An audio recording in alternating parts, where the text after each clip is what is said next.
മൂന്നാർ പോകുമ്പോൾ ഏത് സമയമാണ് ഞങ്ങൾക്ക് ഏറ്റവും ഇഷ്ടമുള്ളതെന്ന് ചോദിച്ചാൽ ഒരു വൈകിട്ട് ഒരു 4 മണി തൊട്ട് രാത്രി വരെയുള്ള സമയം ഞങ്ങൾക്ക് ഏറ്റവും ഇഷ്ടം കേട്ടോ. കാരണം പകലൊക്കെ നമ്മൾ കുറച്ച് നേരമൊക്കെ അങ്ങോട്ടും ഇങ്ങോട്ടും ഇരിക്കും. പിന്നെ നമ്മുടെ ഇവിടുത്തെ അത്രയും ചൂടില്ലെങ്കിലും ചെറിയ വെയിലൊക്കെ ആയിട്ട് നമ്മളിങ്ങനെ അകത്ത് റൂമിലൊക്കെ ആയിരിക്കും ഇരിക്കുക.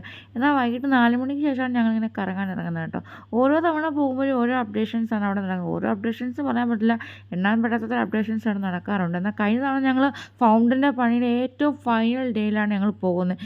അന്ന് വൈകിട്ട് തന്നെ ഇത് ഫൗണ്ടൻ വർക്ക് ചെയ്തവിടെ കാണിച്ചെന്ന് പറഞ്ഞു. പക്ഷേ ഞങ്ങളത് വീഡിയോയിൽ കൂടെ മാത്രം കണ്ടു. പിന്നെ ഞങ്ങൾ കാണാൻ ഏകദേശം 8 മാസം എടുത്തു കേട്ടോ. ഞങ്ങൾ പോയിട്ടും രാത്രിയൊന്നും അങ്ങനെ ആദ്യത്തെ ദിവസങ്ങളൊന്നും പുറത്തിറങ്ങിയില്ലായിരുന്നു. പിന്നെ പുറത്തിറങ്ങിയപ്പോഴാണ് ഇങ്ങനെ ഒരു സംഭവം ഞങ്ങളവിടെ കാണുന്നത്. ഇപ്പോൾ ഞാൻ എടുത്ത ക്ലിപ്സ് നമ്മൾ പോയി 2-3 ദിവസം കഴിഞ്ഞപ്പോൾ എടുത്തതാണ് കേട്ടോ.